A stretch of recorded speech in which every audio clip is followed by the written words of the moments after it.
Okay, here's the connector you're looking at. There's the white, black. I'm going to take off this connector, put it underneath, pry it outward.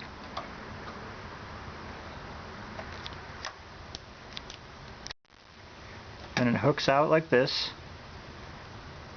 Then I still can't pull it out. Right in here, there's a little piece of plastic. I got to pry away from it, and then pull the connector out. Now, if you look in there, you'll see that piece of plastic right there. And when I push it back in, it clips and it holds it.